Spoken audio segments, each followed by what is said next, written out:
Romeo and Juliet, Scene 3. Juliet's act of desperation. And let's get started on today's episode. Yeah.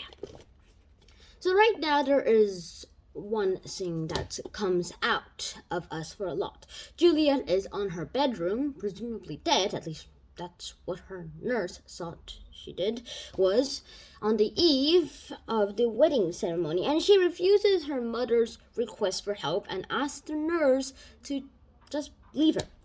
Juliet actually considers the plan of drugging herself so that she goes into a coma for about 2 days, and describes her fears of waking in the tomb before Romeo arrives, and she has horrible imaginings of skeletons and corpses. But then she actually just drinks the potion decisively and falls onto her bed in a coma. And that's just the whole scene itself. That's the whole scene. There's so much to talk about in this scene, and so little.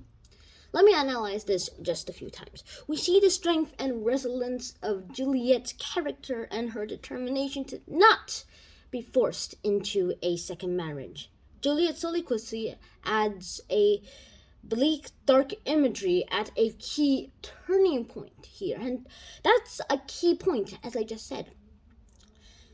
And a key language here is Juliet's soliloquy. Much of the scene takes into Juliet's soliloquy, and Shakespeare creates this dark tone with the lines illustrating Juliet's fears and anxieties about the nature of Friar's plans, which includes her turning into a coma. Juliet's lines are just filled with questioning as she struggles to control her own imagination. Her questions begin with the real, what if this mixture do not work at all? Like, what if this plan doesn't work at all? Shall I be, married tomorrow morning? That is probably what happens.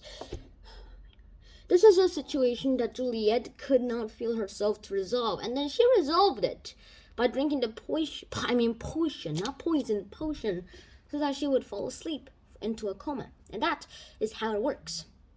And all I'm saying is that. So then, what happens next?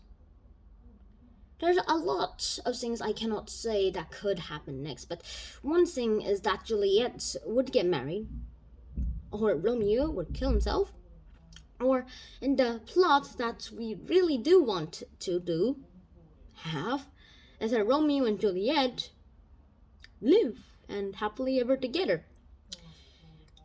Juliet does doubt the friar on a number of times though, and that is just as much as good as nothing. For one thing, Juliet's doubting the friar is just one of these things that could be the thing that could just spoil the whole plan. She probably realized this, deciding to not get married, even if it does make her go into a coma. She'd wake up and be with Romeo. At least that's her hope, and that's the highest hope that she has, and that's the only hope that she can cling to, and that's all I'm saying here. So I hope you guys could enjoy this episode, and if you guys did enjoy this episode, please like, share, and subscribe to this channel if you haven't already, and I'll see you guys in the next episode. Shnan out. Peace.